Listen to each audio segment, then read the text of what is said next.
Me demander ce que la Torah pensait de l'amitié homme-femme. Tu as bien raison de dire qu'est-ce que la Torah pense, parce que les cultures universelles n'y voient absolument aucun problème. Et franchement, quand on reste cartésien, on peut tout à fait être ami avec une femme quand on est un homme ou avec un homme quand on est une femme, parce qu'on ne voit pas où est le problème. Pourquoi est-ce qu'on devrait mettre les hommes avec les hommes et les femmes avec les femmes?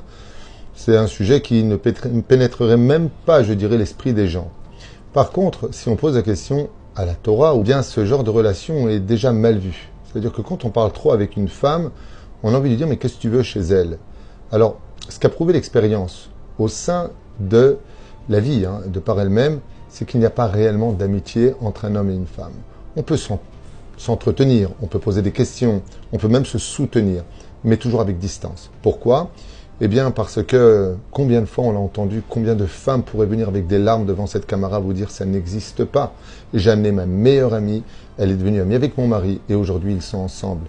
Et dans le sens contraire aussi, les exemples sont tellement nombreux de génération en génération qu'il y a ce problème qui au début est une sincère amitié, qui ne cache absolument rien de malfaisant, et puis ensuite s'installe au-delà de l'amitié une attache plus profonde.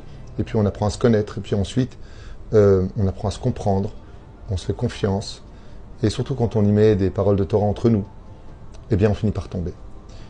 Le Talmud nous dit dans Masechet Avot, premier chapitre, Al tarbe sicha im haisha.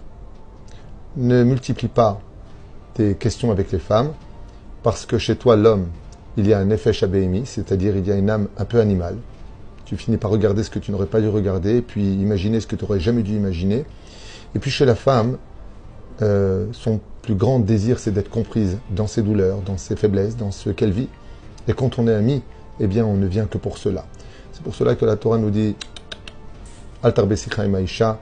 Et moi, en ce qui me concerne, aussi bien sur le domaine universel que sur le domaine toraïque, je dirais qu'il n'y a pas lieu d'avoir une amitié entre un homme et une femme. Il y a beaucoup trop de risques qui les entourent. Et en plus de ça, dans la Torah, ce n'est pas permis. Voilà.